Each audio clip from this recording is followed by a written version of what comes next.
Welcome to Conducting Level 4. In an earlier video, I made reference to the fact that we try not to mirror our hands. In other words, we don't want to conduct the beat pattern with both hands. Exceptions would be if we're conducting a very large group, such as a marching band. But for our purposes, we want to make sure that we have independence between the right and the left hands. We have talked about using the left hand for cutoffs and for cues already. So now we want to generalize and say we want to be able to do anything that we need to do with our left hand while continuing to show our ensemble the beat patterns with the right hand. Of course, left and right are switched if you are conducting left-handed, but the roles are as I described. Whichever hand is doing the conducting, the other one should be free to do whatever it needs to do. A cue, a cutoff, or anything else. So this is all about independence. So what we're going to try to do in this lesson is do various things with our left hand, or our non-conducting hand, while we continue the beat pattern with our right hand, or our conducting hand. Before getting into some real independence exercises for the right and left hand, it might be fun to try just conducting while holding a conversation. So I will conduct a repeated pattern, 2 measures of 2, 2 measures of 3, 2 measures of 4, while telling some conductor jokes. We take a lot of crap as conductors, so there are plenty of jokes to go around. Here we go. What is the difference between a conductor and a chimpanzee? Answer: it has been scientifically proven that chimpanzees are able to communicate with humans. What's the difference between a conductor and a sack of manure? The sack. What's the difference between a dead conductor in the road and a dead snake in the road?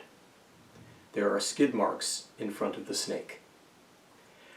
What do you do with a person who can't play his own instrument?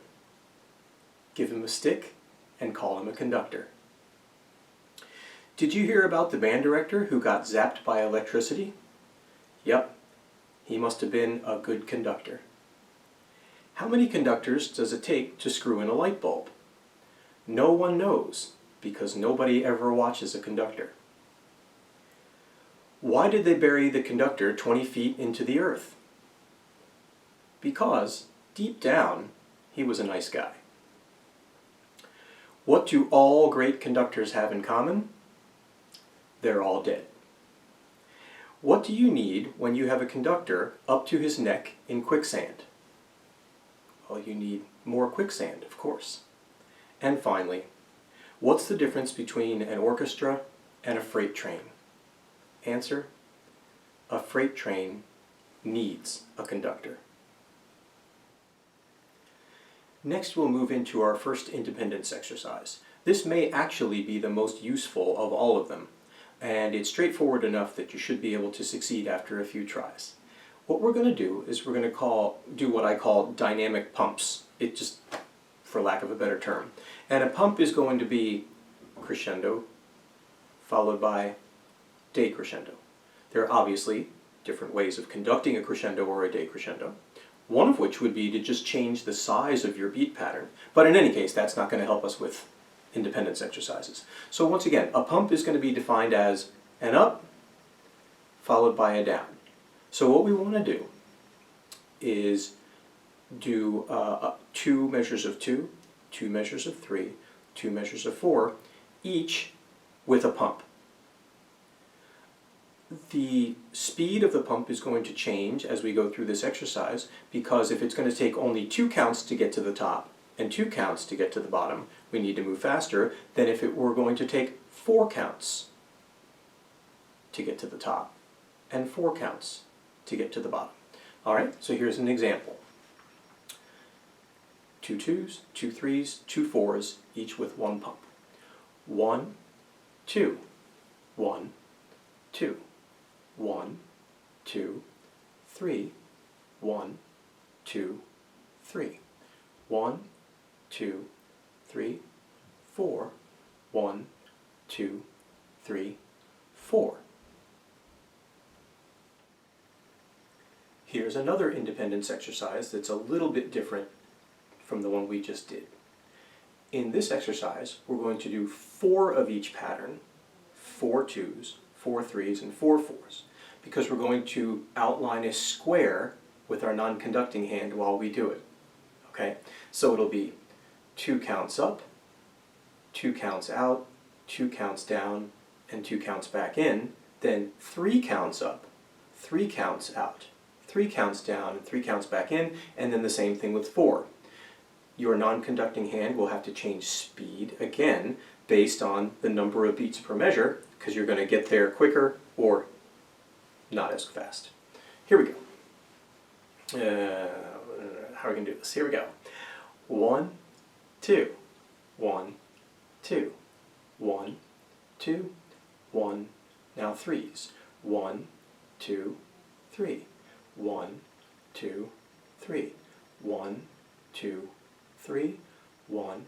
Now 4 4 time. 1, 2, 3, 4. 1, 2, 3, 4. 1, 2, 3, 4. 1, 2, 3, 4. A variation on the square exercise that I find to be more difficult is to outline one side of the square with every beat. So in this example, I'll do 2 of each beat pattern, 2 2s, 2 3s, and 2 4s. 1, 2, 1, 2, 1, 2, 3, 1, 2, 3, 1, 2, 3, 4, 1, 2, 3, 4. Remember that aside from the dynamic pumps, these exercises are not intended to give you conducting gestures that you would likely use. They are just intended to get you able to do one thing with one hand and something different with the other. For a final independence exercise, we'll conduct beat patterns with the conducting hand and outline a circle with the non-conducting hand. I'll do 4 of each pattern as a sample. 1, 2, 1, 2, 1, 2, 1, 2, 1, 2, 3, 1, 2, 3, 1, 2, 3, 1, 2, 3, 1, 2, 3, 4, 1, 2, 3, 4, 1, 2, 3, 4, 1, 2, 3, 4, 1. And in that example, I was not making any effort to return to the same spot in the circle at any point in the conducting patterns. I think it's hard enough to just keep the circle going. So see how you do with that one. And there you have a few independence exercises to help you to maintain a beat pattern with one hand while doing something else with the other hand. If you were successful with these independence exercises, you are likely to be able to cue your ensemble in whatever way you need while maintaining tempo with your conducting hand, thereby telling your ensemble how fast to play and how to play. And that's the goal of conducting. Good luck with this conducting level 4 assignment.